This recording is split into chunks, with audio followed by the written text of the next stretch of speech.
All right, so snowflake anchors and reporters, they're whining, complaining about President Trump daring to call them out yesterday. Now, let's run through some of the examples. Over at NBC, Chuck Todd was so incensed by the president's press conference, he tweeted, quote, "This is not a laughing matter. I'm sorry. Delegitimizing the press is un-American." No, you did it to yourself, Chuck. Now, the president is defending himself from what is an out-of-control media bias, and somehow he's calling that un-American? Now, of course, Chuck wasn't done there. He also compared President Trump to Richard Nixon. Let's watch this. A lot of this press conference had to do with the president airing grievances about the press. And, we got to remember what this is. It's a political tactic. It's one that is a familiar one, but he is going at it in a way we haven't seen a president do since Nixon in those early 70s. Oh, really, Chuck Todd? He's probably upset because he's one of the biggest purveyors of all this fake news. Now, it wasn't that long ago when he falsely claimed that the president's temporary travel ban, including a religious test. That's a lie, Chuck. That's fake news. Remember this. President Trump suspended the U.S. refugee program for 120 days, closed the borders on passport holders from 7 Muslim-majority countries for 3 months, and barred Syrian refugees indefinitely.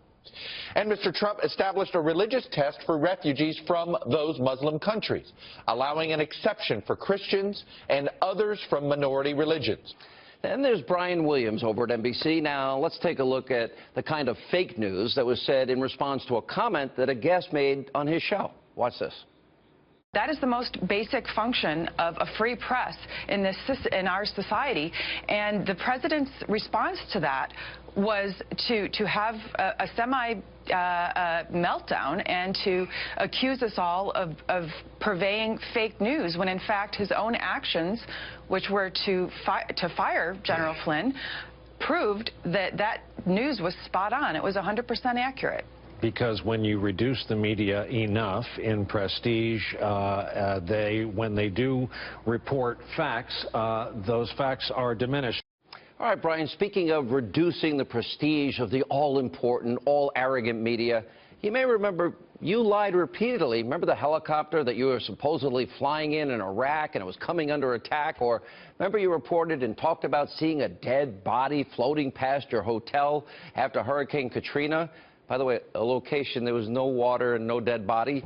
But the anchors over at NBC News, they're not alone. CBS News also could not resist lashing out at the president. Watch this. Today, we learned the length of the president's fuse, 28 days.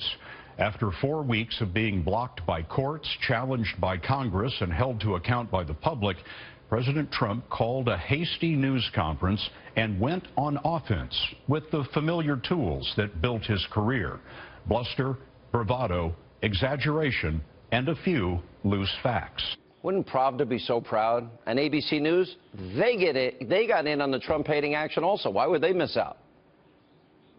That was the most amazing press conference by a president I have ever seen, and I've been watching it since the mid-'70s. And I don't mean amazing and great. I mean amazing and spectacular insight into Donald Trump and his state of mind today. To me, when you have presidents take office, many of them are empowered and get bigger. You think you have a president in that press conference that looked smaller and actually more insecure in his position.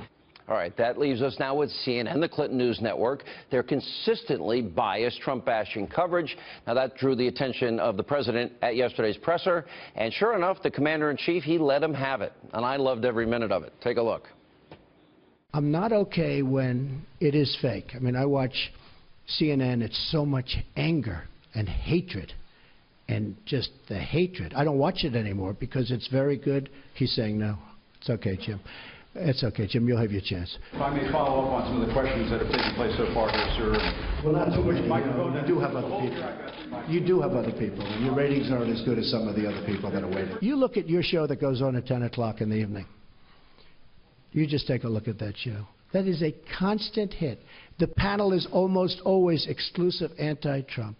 The good news is he doesn't have good ratings. Should I let him have a little bit more? Sit down. Sit down. We'll get it. Just because of the attack of fake news and attacking our network, I just want to ask you, sir. I'm changing it from fake news, though. Doesn't that undermine... Very fake news. I know, but aren't you...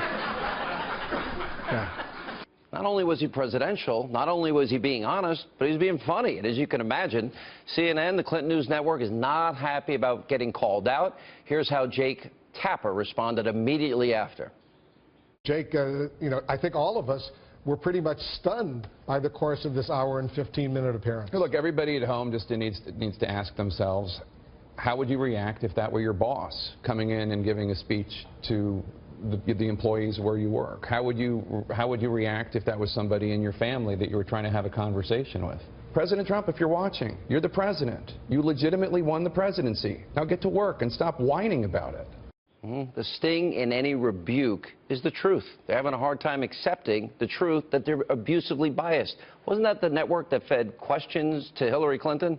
Anyway, then they colluded, of course, with that campaign. President Trump has not stopped working, and that's not all. CNN decided it was appropriate to actually mock the president by sending out a tweet with a video that reads, quote, "Turn your sound up and watch President Trump conduct an amazing symphony press conference." Here's the video.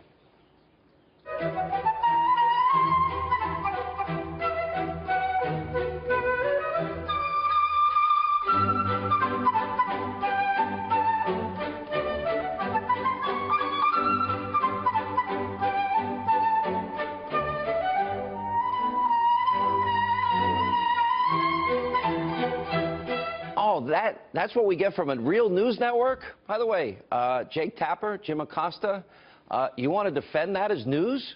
Or is that Saturday Night Live? Anyway, one of many reasons why the president keeps calling CNN fake news. Now, more importantly, here's what this all means. Everything you just saw amounts to a giant, huge temper tantrum from a bunch of overpaid, spoiled brats, so-called journalists who finally got called out for their bad behavior. So all the members of the media, they can be mad all they want. It doesn't change the fact how biased, how lazy they are, and how abusive they've been towards the 45th president. And in case they don't remember, here are some more examples. This was a white lash.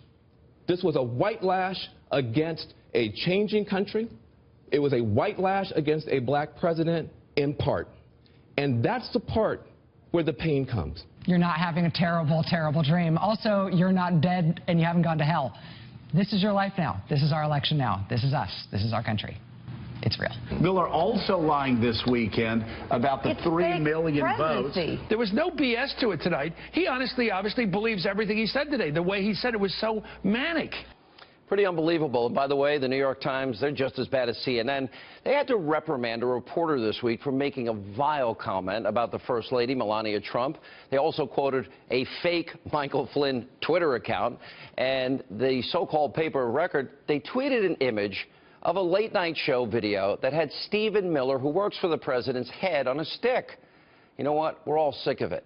A brand-new Fox News poll shows that compared to President Obama, 68% of registered voters say the media has been a lot tougher on President Trump. Now, we've also shown you repeatedly on this show how the alt-left propaganda media misrepresents the president and his policies.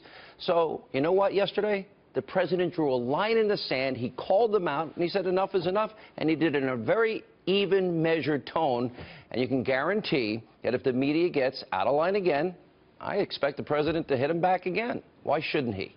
The truth matters, and the people that are suffering from an information crisis are you, the American people. Here with